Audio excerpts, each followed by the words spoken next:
एक कॉलेज में एक प्रोफेसर क्लास ले रहे थे। क्लास के सभी छात्र बड़ी ही रुचि से उनके लेक्चर को सुन रहे थे। उनके पूछे गए सवालों के जवाब दे रहे थे। लेकिन उन सभी छात्रों के बीच कक्षा में एक छात्र ऐसा भी था जो चुपचाप और गुमसुम सा बैठा हुआ था। प्रोफेसर ने पहले ही दिन उस छात्र को नोटिस कर लिया था, लेकिन वे कुछ भी नहीं बोले। लेकिन जब 4-5 दिन तक ऐसा ही चलता रहा, तो उन्होंने उस छात्र को क्लास के बाद अपने केबिन में बुलवाया और पूछा, तुम हर समय उदास रहते हो, क्लास में अकेले और चुपचाप बैठे रहते हो, किसी से बात भी नहीं करते, लेक्चर पर ध्यान भी नहीं देते, क्या बात है, कुछ परेशानी है क्या तुम्हें? सर मुझे, छात्र कुछ हिचकिचाते हुए बोला, मेरे अतीत में कुछ ऐसा हुआ है जिसकी वजह से मैं परेशान रहता हूँ सर। समझ नहीं आता मैं क्या करूँ। प्रोफेसर थोड़े भले व्यक्ति थे। उन्होंने उस छात्र को शाम को अपने घर पर बुलाया। शाम को जब छात्र प्रोफेसर के घर पहुंचा, तो प्रोफेसर ने उसे अंदर बुलाकर बिठाया। फिर स्वयं किचन में चले गए और शिकंजी बनाने लगे।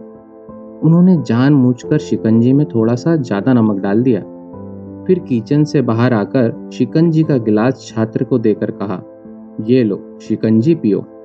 छात्र ने गिलास हाथ में लेकर जैसे ही एक घूंट लिया, अधिक नमक के स्वाद के कारण उसका मुंह अजीब सा बन गया। यह देख प्रोफेसर ने पूछा, क्या हुआ बेटा, शिकंजी पसंद नहीं आई?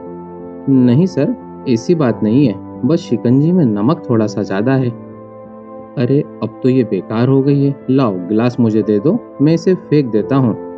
प्रोफेसर ने छात्र के हाथ से गिलास लेने की कोशिश की और अपना हाथ आगे बढ़ाया, लेकिन छात्र ने मना करते हुए कहा, नहीं सर, बस नमक ही तो ज्यादा है, थोड़ी चीनी और मिलाएंगे तो स्वाद ठीक हो जाएगा। यह बात सुन प्रोफेसर गंभीर हो गए और बोले, सही कहा तुमने, अब इसे समझ भी जाओ, ये शिकंजी तुम्हारी जिंदगी है मेरे दोस्त। इसमें घुला अधिक नमक तुम्हारे अतीत के बुरे अनुभव हैं। जैसे नमक को शिकंजी से बाहर तो नहीं निकाला जा सकता, वैसे ही उन बुरे अनुभवों को भी जीवन से अलग नहीं कर सकते। वे बुरे अनुभव भी जीवन का हिस्सा ही हैं। लेकिन जिस तरह हम चीनी घोलकर शिकंजी का स्वाद बदल सकते हैं, वैसे ही बुरे अनुभवों को भूलने के लिए जीवन में थोड़ी मिठास भी घोलनी पड़ेगी ना। इसलिए मैं चाहता हूँ कि तुम अब अपने जीवन में मिठास घोलो। प्रोफेसर की बात छात्र को समझ में आ गई और उसने निश्चय किया कि अब वह भी बीती बातों से परेशान कभी भी नहीं होगा।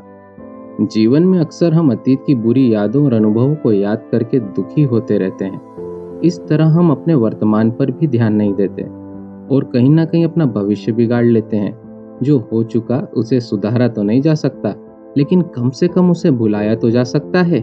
और उन्हें भुलाने के लिए नई मीठी यादें तो आज ही बनानी होगी। जीवन में मीठे और खुशनुमा लम्हों को लाइए, तभी तो जीवन में मिठास आएगी। अगर आपको ये कहानी अच्छी लगी है तो इस कहानी को लाइक कीजिए, कमेंट करके बताइए, और जिस किसी ने भी अभी तक चैनल को सब्सक्राइब नहीं किया है, सब्सक्राइब कीजिए। जब तक के लिए जय हिंद, जय भारत।